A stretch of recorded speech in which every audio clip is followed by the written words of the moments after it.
जय हिंद साथियों, स्वागत है आपका आपके अपने चैनल सिलेक्शनपुर में। साथियों, एसएससी जीडी की जो भी आज शिफ्ट हुई है, यानी कि उन सभी शिफ्टों में जो प्रश्न पूछे गए हैं, उन सभी प्रश्नों को साथियों इस वीडियो के माध्यम से आपको उपलब्ध करा रहा हूं, जो भी प्रश्न मुझे उपलब्ध हो पाए। तो साथियों, प्रश्न भी हम लोग देखेंगे और उससे संबंधित जो प्रश्न बन सकते हैं वो भी हम लोग देखेंगे, यानी कि हिंदी के, जीके, जीएस के और उसके अलावा मैथ और कुछ क्वेश्चन रीजनिंग के भी हम लोग इस वीडियो में देखने वाले हैं।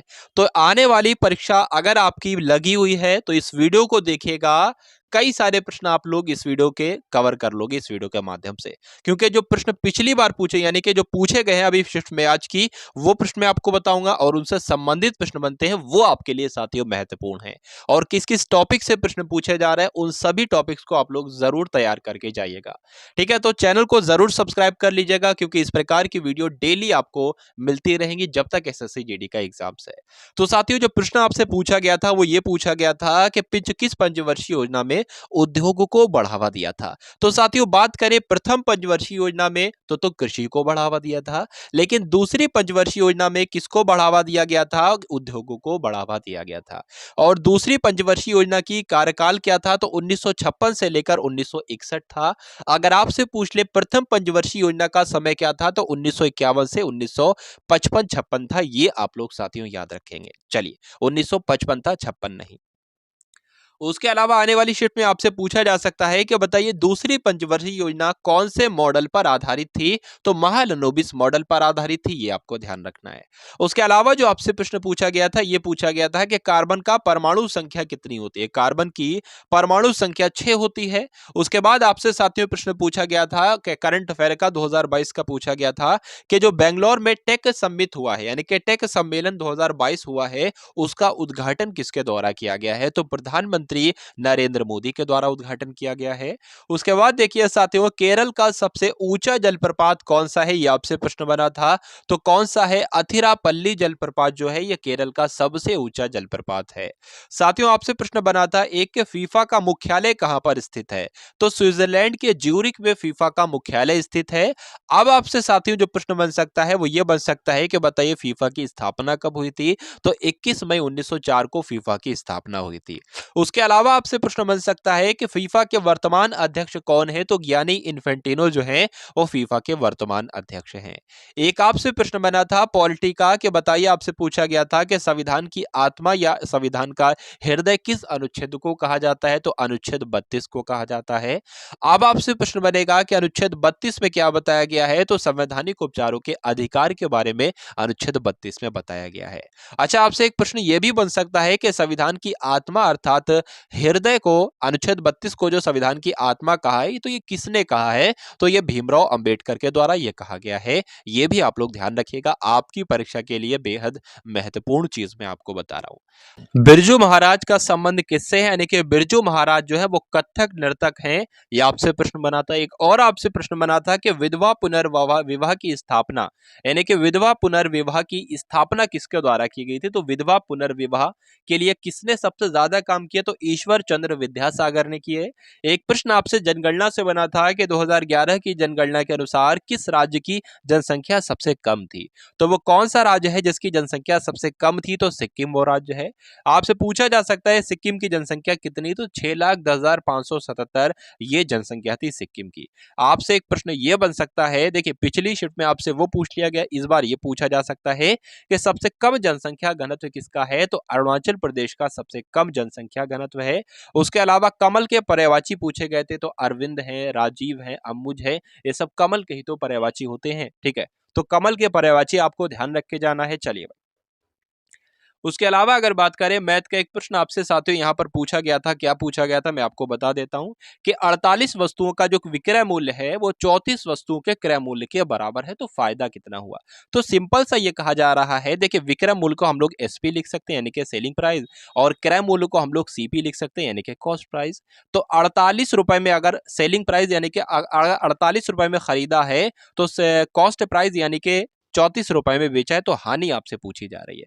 तो जाहिर सी बात है 48 रुपए में हम लोग कोई चीज खरीदेंगे और उसको 34 रुपए में बेच देंगे तो हानि होगी। अब कितने की हानि होगी?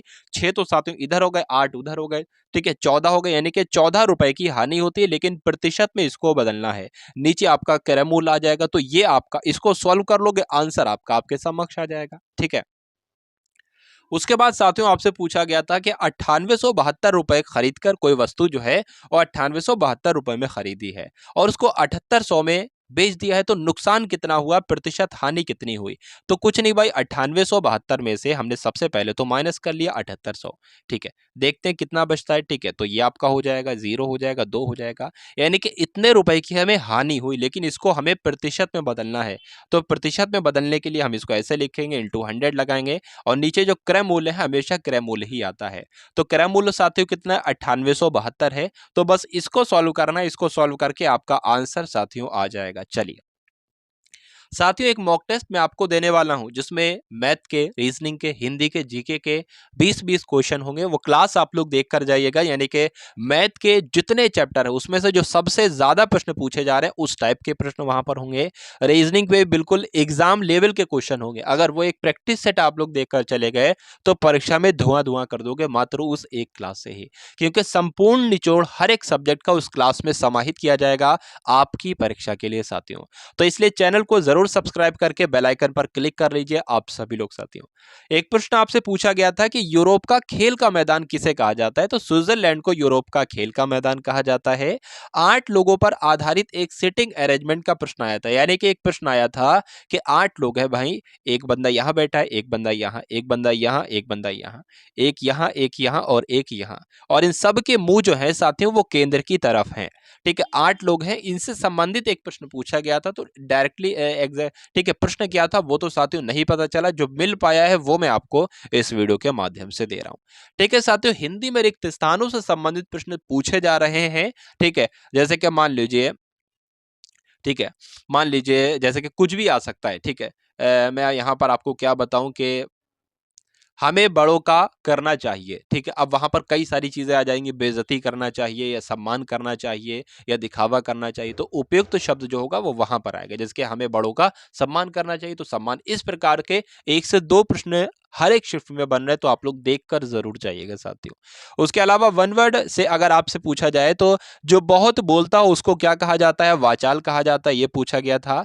प्रत्यक्ष का विलोम क्या होता है? अप्रत्यक्ष भी होता है और परोक्ष भी होता है। शुद्ध वर्तनी आई थी एकाग्र चित्त की, ठीक है। ये चित्त लिखा हुआ है, तो ये तो सही शब्द है, बाकी सारे गलत शब्द थे। रास्ता देखना एक मुहावरा है, तो इसका अर्थ क्या होता है? प्रतीक्षा करना इसका अर्थ होता है। तो ये सारे साथियों 20 क्वेश्चन मुझे मिल पाए वो मैंने आपको बता दिया। अब मैं आपको एक ऑल ओवर साथियों क्या दे देता हूं, रिव्यू आपको दे देता हूं हिंदी का, जीएस का, मैथ का और रीजनिंग का। देखिए भाई, अगर आपने थोड़ी भी ठीक ठाक तरीके से पढ़ाई की है तो आप 20 क्वेश्चंस में से आराम से 16 क्वेश्चन बिल्कुल कर डालोगे। जीएस की बात करें 20 में से आराम से भाई 13 क्वेश्चन कर डालोगे, कोई दिक्कत नहीं, कम से कम स्कोर बता रहा हूं। मैथ की बात करें ठीक ठाक लेवल आ रहा है, अच्छा लेवल आ रहा है, बहुत हार्ड भी नहीं, बहुत ईजी भी नहीं, मॉडरेट लेवल आ रहा है, आराम से 16 कर डालोगे और रीजनिंग में बंदा यहाँ पर 17 कर डालेगा। तो साथियों टोटल इसका क्या होता है? 6 और 6 12 हो जाएंगे, 12 और 10 आपके 22 हो जाएंगे, ठीक है। 2 यहाँ पर लग जाएगा, ये 3 4 5 6, यानी कि 62 क्वेश्चन साथियों हर बंदा बिल्कुल कर रहा है, ठीक है। ये मैं आपको बिल्कुल कम से कम बता रहा हूं कि इतना इतना तो आपको करना चाहिए अगर आपको पेपर पास करना है, ठीक है साथियों। तो 62 से 65 ये आप लोग करके आना अच्छे से स्कोर, ठीक है। वैसे देखा जाए तो अगर आप लोग 62 करोगे तो नेगेटिव मार्किंग की वजह से कुछ कटेंगे भी, तो इससे ज्यादा ही ज्यादा करने की कोशिश करना हर एक में, ठीक। 1 से 2 नंबर आप लोग बढ़ाने की कोशिश करना, तो अगर आपके कुछ गलत भी होंगे तो हिसाब वही 62 से 65 के बीच में आ जाएगा आपका। तो आपसे एक रिक्वेस्ट है साथियों, इस वीडियो को आप सब लोग एक बार शेयर जरूर करेंगे किसी न किसी ग्रुप में अपने मित्रों के साथ, ठीक है। तो मिलते हैं हम सभी लोग आने वाली वीडियो में। जय हिंद साथियों, चैनल सब्सक्राइब कर लीजिए।